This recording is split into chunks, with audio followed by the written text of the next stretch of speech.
राव साहब एक बड़ी, आप श्योर आपने भी गौर किया होगा, एक जो डेवलपमेंट उस पर लोग नहीं गौर कर रहे कि दरमियान में एतजाज हसन साहब को, लतीफ़ खोसा साहब को पार्टी से वर्चुअली निकाल दिया गया था।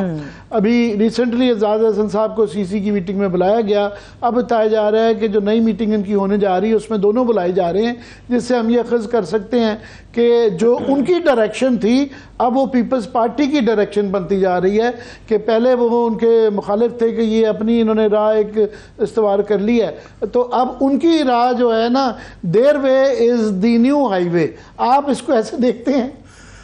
बिल्कुल, देखिए एक बड़ी स्मार्ट मूव है ये, और किस हद तक कामयाब होते हैं उसमें, क्योंकि इस वक्त जो पीटीआई है उसको आप जहन में रखें, उसको कमांड और कंट्रोल इस तरह से अब ढीला डाला जाए, कोई ऐसा लीडरशिप है नहीं जो बता सके किस तरह करना है किस तरह नहीं करना। शायद पीपल्स पार्टी ये एडवांटेज लेना चाहती है। एक बैकग्राउंड में बात भी चल रही है कि वो आपस में उनका कोई किसी स्टेज पे कोई अलायंस या कोई अंडरस्टैंडिंग, कोई इस किस्म की चीज़ हो जाए, तो उसमें इन दोनों शख्सियात का बहुत अहम रोल होगा यकीनन, क्योंकि वो दोनों तरफ इन्फ्लुएंस रखते हैं, बल्कि पीटीआई की तरफ कुछ ज़्यादा ही रखते हैं वो इन्फ्लुएंस, जिस तरह से पिछले 2-4-6 महीनों में हमने देखा है। तो मे भी वो चाहते हो कि पंजाब के अंदर अगर पीटीआई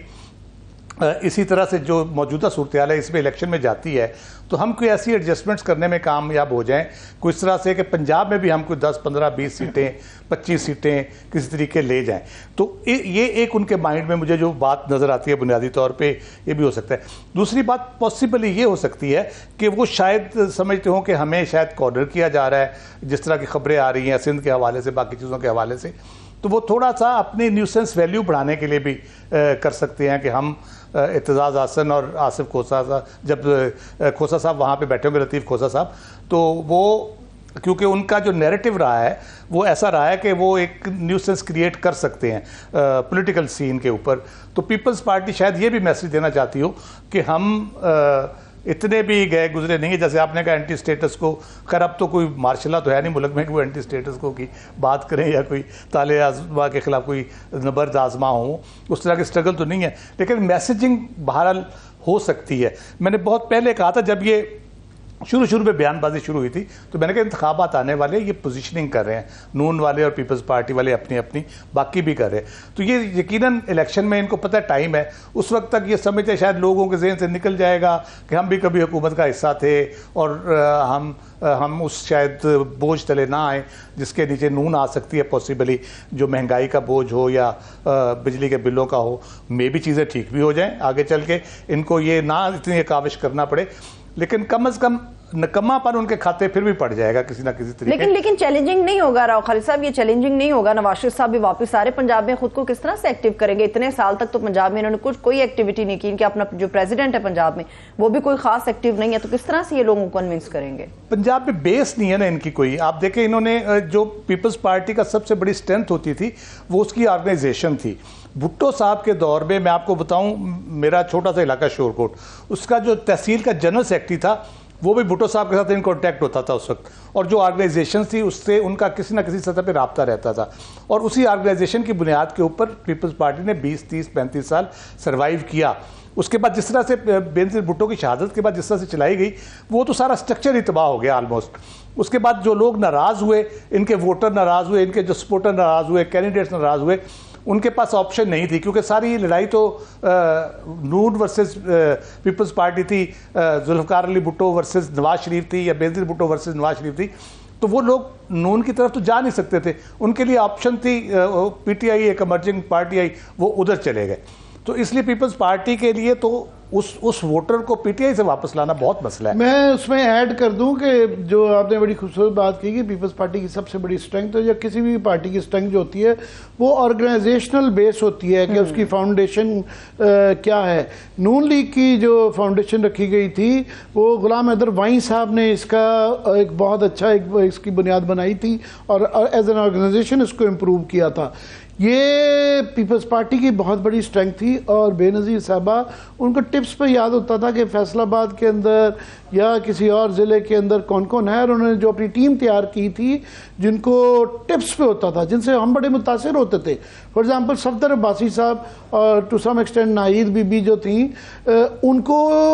अजबर होता था, मतलब इलेक्शनों के मौके पे, क्योंकि हम ये सारे इलेक्शन कवर करते रहे हैं, तो उनसे अगर बात करते थे तो सरदार बासी साहब टिक टिक टिक करा देते थे। फैसलाबाद में आप कह रहे हैं हमारा ये रिजल्ट आएगा, कैसे आएगा, एक एक कॉन्स्टिट्यूंसी की क्या क्या बरादरी है, क्या क्या सिचुएशन है, विंग्स कैसे बनेंगे, यूँ हमारा कैंडिडेट रहा 70 में ये था, 85 में ये था, टिप्स से होता था। अभी मुझे वो एक तो मैकेनिक नजर ही नहीं आते पीपल्स पार्टी के अंदर, कोई वहां पे पंजाब के अंदर कर रहा है, ये मैकेनिक ही होती है ना बाकायदा। दूसरा ये कि 2008 के अंदर हम भूल जाते हैं कि इनकी जो हुकूमत बनी थी सेंटर में, इन्होंने वो मार धाड़ पैसा कमाया गया कि बिल्कुल जो आम वर्कर था, जो इनके लिए खड़ा होता था, उसको बिल्कुल नज़रअंदाज करके, तो जो इनके अपने फेवरेट थे आसिफ जरदारी साहब की एक और पीपल्स पार्टी थी, बेनज़ीर साहबा की और थी, बेनज़ीर साहबा की जो पार्टी थी उनको सबको इग्नोर किया और वो इतने नाराज़ हो गए हैं कि बेताशा पार्टी छोड़ गए हैं या वो पीटीआई में जा चुके हुए हैं या बिल्कुल अब वो वापस नहीं। और जनरली पब्लिक भी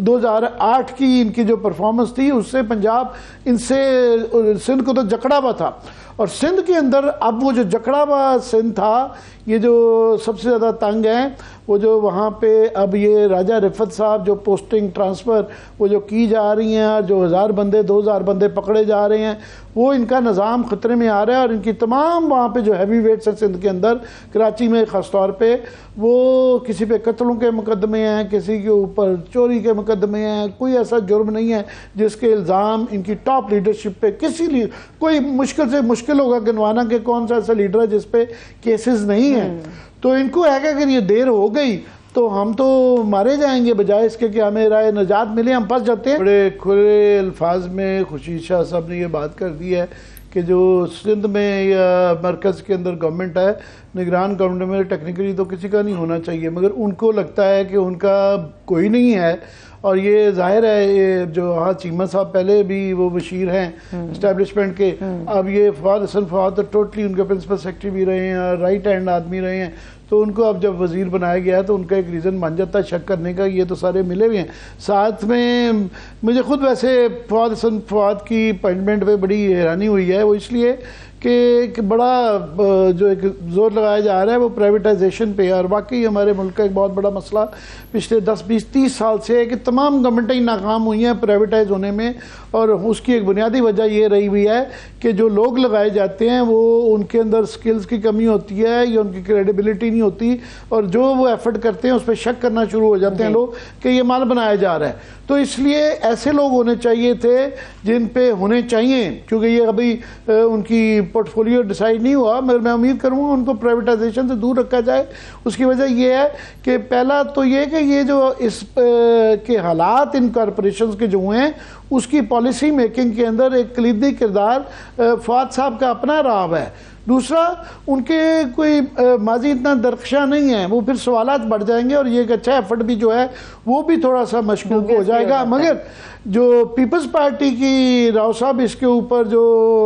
वो हैं, इसके अलावा और भी कोई आप समझते हैं कि उनको जो जो जो उनकी तशवीश है उसकी और क्या वजूहत हो सकती हैं?